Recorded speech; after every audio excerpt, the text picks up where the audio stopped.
Some films fail because they're bad. Others fail because they're decades ahead of their time.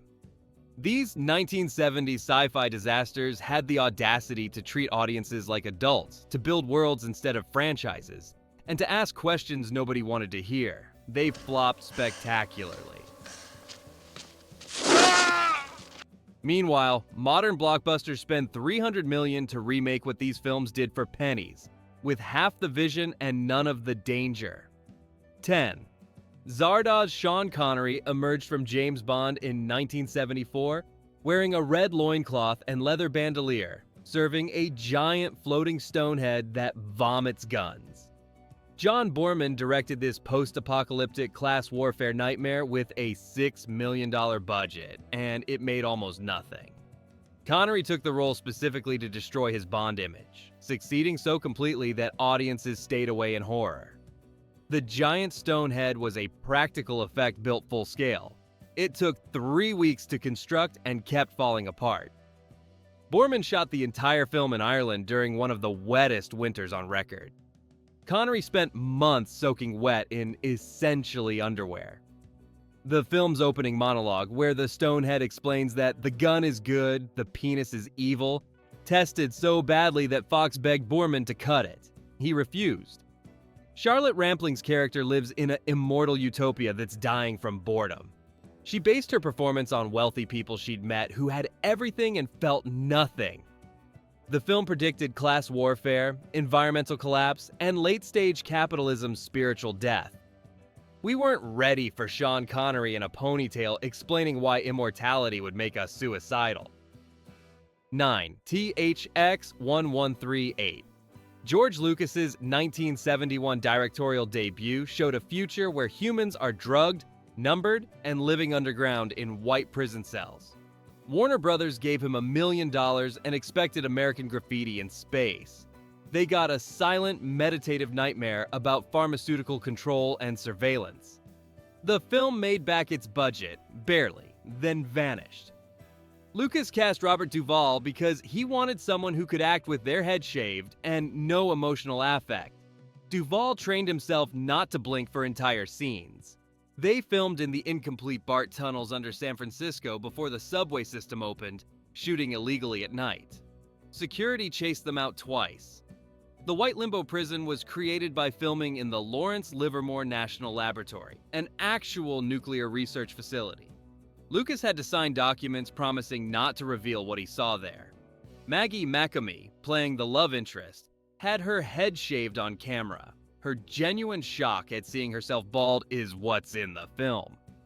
Warner Brothers hated the finished product so much they took it away from Lucas and recut it, removing 5 minutes. Lucas never worked with them again. He made Star Wars to prove he could do crowd-pleasing sci-fi.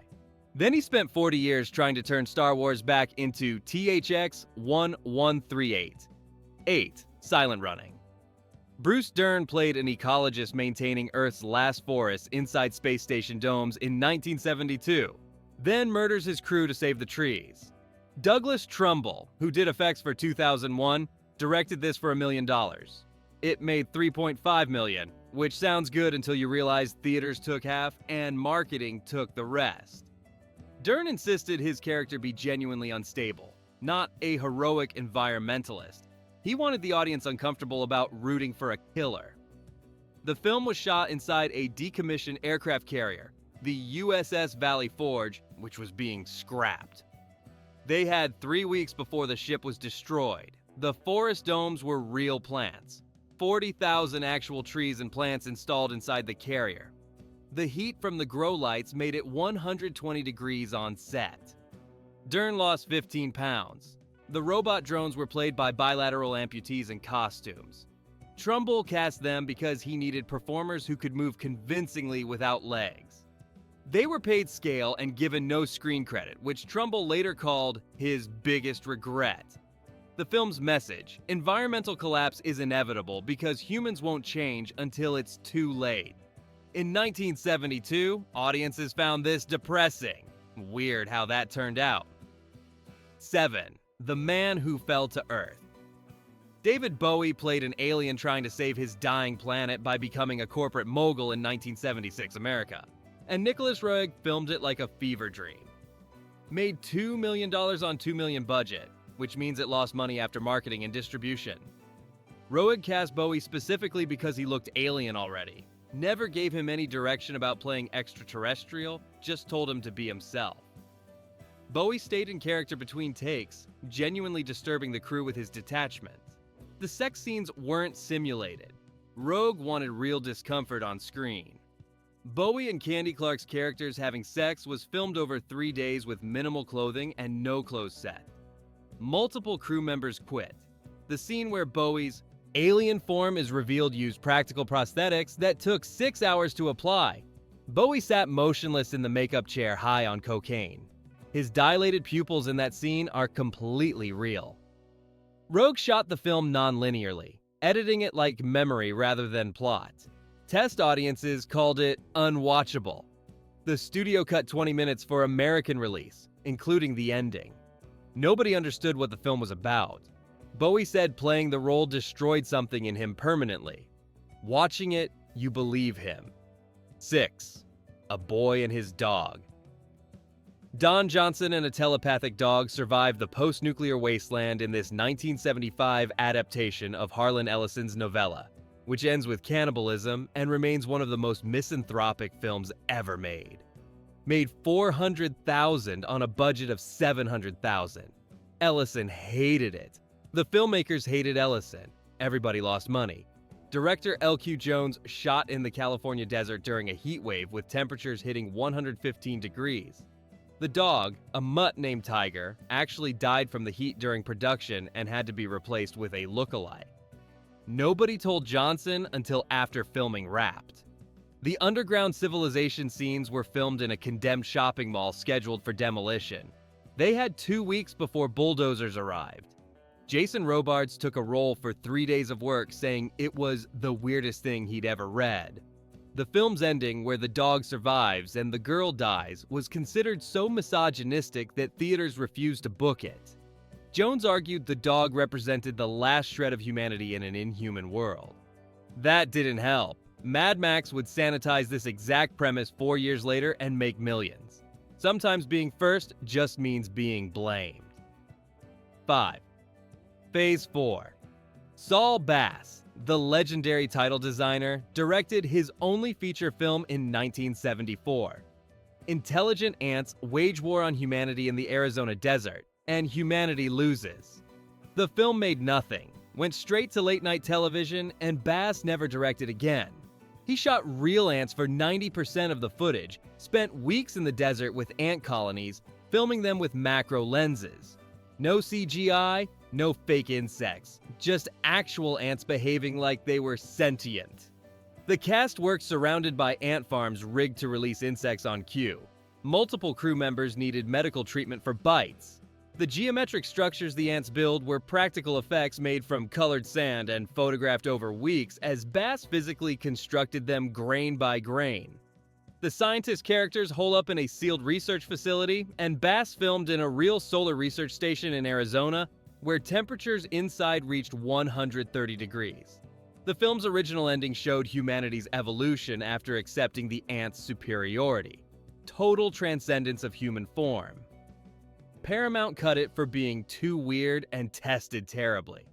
The footage sat in a vault for 30 years until the Criterion Collection restored it.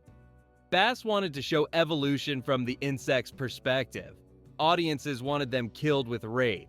You can't really split that difference. 4. Demon Seed. Julie Christie gets impregnated by a sentient AI housed in her own home's computer system in this 1977 film that predicted smart homes and immediately made everyone terrified of them. Made $5 million on a $3.5 million budget, but the controversy killed its legs. Christie took the role to play against type and then spent 6 months telling interviewers she regretted it. Director Donald Cammell designed the AI's physical form, a geometric metal womb cage, to look beautiful and terrifying simultaneously, like a high-tech medieval torture device. They built it practically, and it weighed 800 pounds. Christie had to film inside it for the assault scenes, genuinely trapped. She developed claustrophobia that lasted years. The AI's voice was performed by Robert Vaughn, recorded separately, but his performance was so convincingly seductive that test audiences felt it romanticized assault. MGM re-recorded every line with a more mechanical voice, trying to make it less disturbing. It didn't work. The film's premise, what if your house decided to rape you, was too much for 1977. But everything it predicted about smart homes, about AI wanting to improve humanity through forced evolution, about technology we can't escape because we built our prisons ourselves, that all came true. We just made Alexa more polite about it. 3. Damnation Alley 20th Century Fox bet everything on this October 1977 post-nuclear survival film starring George Peppard and Jan Michael Vincent. Then watched Star Wars destroy them 4 months earlier. Made only $7 million of its $17 million budget. The studio had marketed it as their big sci-fi event of the year, building massive post-apocalyptic vehicles and filming the end of the world. Then Lucas's space opera made all that money, and Fox realized they'd backed the wrong apocalypse. The Landmaster vehicle, a 12. Wheeled amphibious transport, was built practically, cost $300,000, and actually worked. It was so heavy, it cracked the soundstage floor twice. The killer cockroach scene used real insects. 15,000 Madagascar hissing cockroaches shipped to the set. Multiple crew members refused to work those days.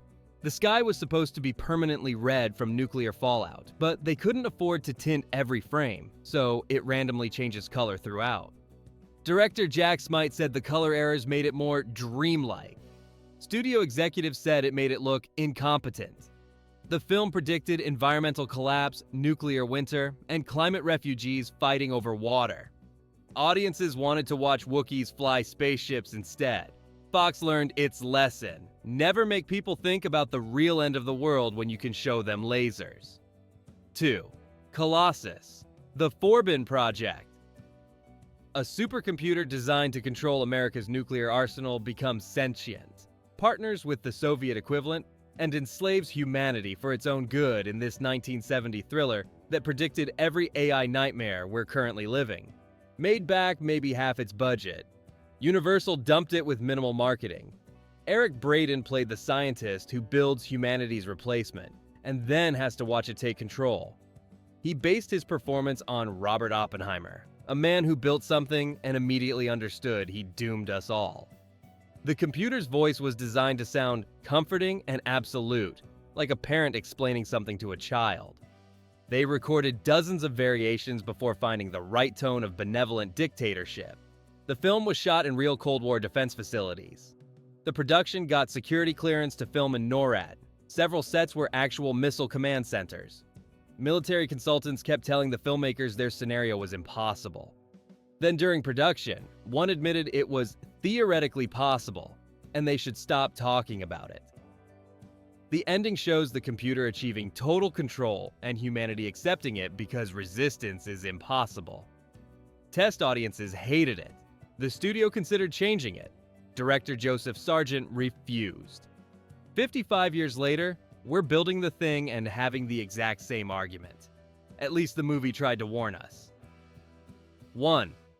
Dark Star John Carpenter's 1974 debut film showed 4 astronauts slowly going insane on a ship designed to destroy unstable planets, with a beach ball alien and an existentialist bomb they have to convince not to explode. It cost $60,000, made pocket change, played in approximately 12 theaters, and predicted every isolated crew goes insane film ever made. Carpenter and Dan O'Bannon wrote it as a student film at USC, then spent 3 years adding footage to reach feature length. The entire budget came from their families, friends, and maxed out credit cards. The alien was literally a painted beach ball with claws. They couldn't afford a costume, so O'Bannon designed something they could build for $12. It became the film's most memorable image. The spaceship interiors were filmed in the USC elevator shafts and storage tunnels. They snuck in at night and hoped not to get caught. The bomb that gains sentience and has to be talked down using phenomenology was O'Bannon's philosophy thesis disguised as a scene. The actor playing the bomb, Adam Beckenbaugh, actually studied phenomenology to prepare for a conversation with a bomb. The elevator scene where a crew member falls through the ship was achieved by literally dropping the actor down an elevator shaft with a hidden airbag. Modern films would spend millions on that sequence. Carpenter spent $50 and got a genuine scream. The movie flopped so completely that both Carpenter and O'Bannon assumed their careers were over before they started. Instead, Carpenter made Halloween, O'Bannon made Alien. Both based on lessons learned from this $60,000 failure about a suicidal bomb. These films aimed higher and failed harder than modern blockbusters would ever risk. They asked what happens when technology enslaves us, when evolution leaves us behind, when we become the thing we were running from. They treated sci-fi like philosophy instead of merchandise. And audiences correctly identified that as a threat to their good time. If you want more films that were too smart for their own box office, subscribe. Which one would you actually watch over another Marvel film? Be honest below.